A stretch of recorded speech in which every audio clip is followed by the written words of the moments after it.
दोस्तों, जरा आंखें बंद कीजिए और सोचिए, आप एक पहाड़ के सामने खड़े हैं।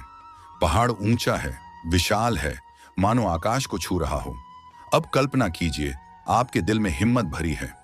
उस स्थिति में क्या यह पहाड़ आपके लिए रुकावट बनेगा? बिल्कुल नहीं।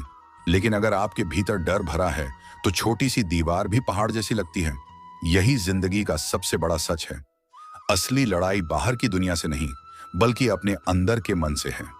जीवन की हर परिस्थिति, हर संघर्ष, हर बाधा, सबका असर इस बात पर निर्भर करता है कि आपके मन की स्थिति क्या है। अगर मन मजबूत है तो रास्ते खुद खुलते चले जाते हैं, लेकिन अगर मन डर से भरा है तो हर कदम भारी लगने लगता है। कहाँ भी गया है, जीत तब होती है जब मन जीत जाए, और हार तब होती है जब मन हार जाए। भाग्य वही लिखता है जिसे आपका मन स्वीकार कर लेता है। अगर मन कह दे मैं कर सकता हूं, तो दुनिया की कोई ताकत आपको रोक नहीं सकती। लेकिन अगर मन हार मान ले, तो सबसे आसान काम भी कठिन लगने लगता है। फर्क बस सोच का है। दोस्तों, जरा सोचिए, युद्ध का मैदान तलवार से जीता जा सकता है, लेकिन जिंदगी का मैदान कौन जीतता है? वो जो अपने मन को जीत ले। बाहरी दुश्मनों को हराना मुश्किल नहीं, लेकिन अपने ही मन की शंकाओं, डर और आलस्य को हराना सबसे कठिन काम है। यही कारण है कि सच्चा विजेता वही है जो बाहर की नहीं, बल्कि अंदर की लड़ाई जीतता है। तो सवाल ये नहीं है कि हालात कैसे हैं। असली सवाल ये है कि आपका मन आपके साथ है या आपके खिलाफ।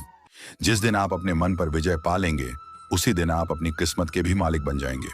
इंसान अक्सर अपनी परेशानियों की वजह बाहर ढूंढता है। कोई कहता है हालात ठीक नहीं हैं, कोई कहता है लोग साथ नहीं देते, कोई किस्मत को कोसता है तो कोई दुनिया को। लेकिन हकीकत यह है कि हमारी असली लड़ाई बाहर नहीं, भीतर है। बाहरी हालात तभी बदलते हैं जब अंदर का मौसम बदल जाए। क्या आपने देखा है कि एक ही परिस्थिति में दो लोग अलग अलग प्रतिक्रिया देते हैं? कोई टूट जाता है तो कोई निखर जाता है। फर्क कहाँ है? फर्क मन की स्थिरता का है। जब तूफान आता है तो वही पेड़ खड़े रहते हैं जिनकी जड़ें धरती से गहराई तक जुड़ी होती हैं। मन भी वैसा ही है। अगर मन स्थिर और जड़ों से जुड़ा है, तो चाहे कितने भी तूफान आए, वह नहीं डोलता। लेकिन अगर मन हर पल हिलता रहे, कभी गुस्से में, कभी डर में, कभी चिंता में, तो बाहर की सारी खुशियां भी भीतर प्रवेश नहीं कर पाती। हम सब शांति की तलाश में भाग रहे हैं। कोई इसे धन में ढूंढता है, कोई रिश्तों में, कोई शोहरत में। लेकिन सच ये है कि असली शांति बाहर नहीं मिलती। शांति तभी मिलती है जब भीतर का कोलाहल शांत हो जाता है। जब मन स्थिर हो जाता है, तभी खुशी हमारे द्वार पर दस्तक देती है। अक्सर लोग भ्रमित रहते हैं कि मस्तिष्क और मन एक ही चीज है, लेकिन मस्तिष्क सोचता है, तर्क करता है, गणना करता है, जबकि मन महसूस करता है, डरता है, उम्मीद करता है, सपने देखता है। दिमाग मशीन है, पर मन एक संवेदनशील धारा है। यही वजह है कि दिमाग से निर्णय लिए जाते हैं, लेकिन मन से जीवन जिया जाता है। सबसे बड़ी मुश्किल यह है कि हम मन को पकड़ नहीं सकते, लेकिन मन हमें पकड़ लेता है। जैसे ही हम इसके गुलाम बनते हैं, परेशानियां शुरू हो जाती हैं। क्या आपने कभी ऐसा किया है जो आप करना नहीं चाहते थे, लेकिन मन ने आपको मजबूर कर दिया? क्या कभी आपने खुद से पूछा है, मैं ऐसा क्यों सोच रहा हूं? अगर हाँ, तो समझ लीजिए ये मन की बेचैन लहरें हैं। आज की भागदौड़ भरी जिंदगी में बाहर से हम मजबूत दिखते हैं, लेकिन भीतर से टूटे हुए हैं। मोबाइल, इंटरनेट, गाड़ी, घर, सब कुछ है, पर शांति नहीं। मन की अशांति छोटी छोटी बातों में हमें उलझा देती है। कोई कुछ कह दे तो पूरा दिन बुरा लगता है। कोई मनमाफिक जवाब ना दे तो बेचैनी घेर लेती है। जरा सी हार भी रात भर नींद उड़ा देती है। लेकिन सच ये है कि ये हालात की हार नहीं, बल्कि मन की कमजोरी है। जब मन स्थिर हो जाता है, शांत हो जाता है, नियंत्रण में आ जाता है, तब इंसान अजेय बन जाता है। वही मन जो आज आपको रुला रहा है, वही आपको हंसाने लगेगा।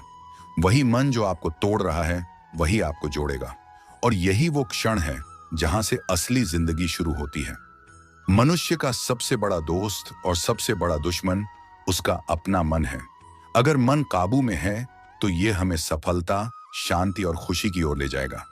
लेकिन अगर मन काबू से बाहर है, तो ये हमें असफलता, दुख और तनाव की ओर धकेल देगा। सोचिए, कितनी बार आपने निश्चय किया होगा कि अब से मैं कड़ी मेहनत करूंगा, लेकिन अगले दिन मन कह देता है आज आराम कर लो, कल से करेंगे। यही असली युद्ध है। मान लीजिए दो लड़के हैं, दोनों के पास पढ़ाई के लिए समान साधन है। एक ने अपने मन को काबू में रखा, रोज मेहनत की, अनुशासन का पालन किया। दूसरा मन के वश में आ गया। मोबाइल और आलस्य उसका साथी बन गए। परिणाम साफ है, पहला अपने मन का स्वामी बना और दूसरा उसका गुलाम। अब प्रश्न उठता है, मन को मित्र कैसे बनाया जाए? इसके लिए 3 उपाय हैं। 1. विचारों पर नजर रखना, जैसे ही नकारात्मक विचार आए तुरंत उन्हें बदलें। 2. अनुशासन अपनाना, छोटे छोटे अनुशासन से मन को संदेश मिलता है कि वो आपका सेवक है। 3. सही दिशा देना, मन को लक्ष्य पर केंद्रित कर दीजिए, जैसे घोड़े को लगाम दी जाती है। अगर मन नियंत्रण में है तो आप सबसे अमीर और सबसे शक्तिशाली हैं, लेकिन अगर मन नियंत्रण से बाहर है तो अरबों की संपत्ति भी आपको भीतर से गरीब ही रखेगी। मुश्किल क्यों है? क्योंकि मन आदतों, इच्छाओं और विचारों से बना है। सुबह उठते ही मोबाइल की ओर हाथ बढ़ना, बिना सोचे गुस्सा करना, काम टालना, ये सब आदतें हैं। इच्छाएं भी मन को चैन से नहीं बैठने देती और हर दिन हजारों विचार हमारी ऊर्जा खा जाते हैं। लेकिन याद रखिए, यह मुश्किल है पर असंभव नहीं। मन को जीतने वाला ही जीवन जीतता है। एक साधु नदी किनारे ध्यान कर रहे थे। शिष्य बोला, गुरुदेव, मेरा मन बार बार भटकता है, मैं हार गया हूं।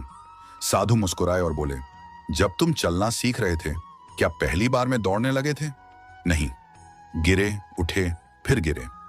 मन भी ऐसा ही है, शुरुआत में भागेगा लेकिन धीरे धीरे नियंत्रण में आ जाएगा। दोस्तों, आपके विचार ही आपकी वास्तविकता बनाते हैं। जैसा मन वैसा जीवन। इतिहास गवाह है कि जिन्होंने अपने विचारों पर काबू पाया उन्होंने दुनिया बदल दी। एक बार एक राजा बारिश में भीग रहा था। सैनिक परेशान थे। राजा बोला, बारिश हमें भिगाने आई है, लेकिन तय हम करेंगे कि भीग कर परेशान होना है या भीग कर आनंद लेना है। स्थिति एक जैसी थी, फर्क सिर्फ सोच का था। 1. जागरूकता, विचारों को पहचानना और उन्हें चुनना। 2. अनुशासन, आसान नहीं लेकिन सफलता की सबसे बड़ी कुंजी। 3. सकारात्मकता, अंधेरे में भी रोशनी ढूंढना।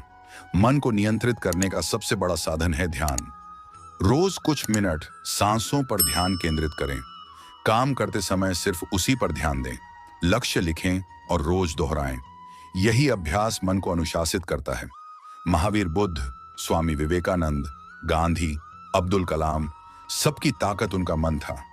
बाहरी कठिनाइयां पहाड़ जैसी थीं, लेकिन उन्होंने अपने मन को हारने नहीं दिया। आपका भाग्य आपके मन से तय होता है।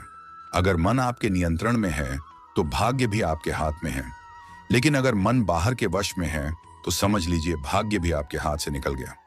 दोस्तों, जरा सोचिए, क्या आप चाहते हैं कि आपका भाग्य आपके हाथ में रहे या किसी और के? फर्क सिर्फ एक है, मन काबू में है या काबू से बाहर। अगर आपने मन को जीत लिया तो यकीन मानिए पूरी जिंदगी आपकी होगी। अगर आपको ये कहानी प्रेरणादायक लगी हो तो इसे लाइक करें, अपने दोस्तों और परिवार के साथ शेयर करें और ऐसी ही जीवन बदलने वाली कहानियों के लिए चैनल को सब्सक्राइब करना न भूलें। नमो बुद्धाय।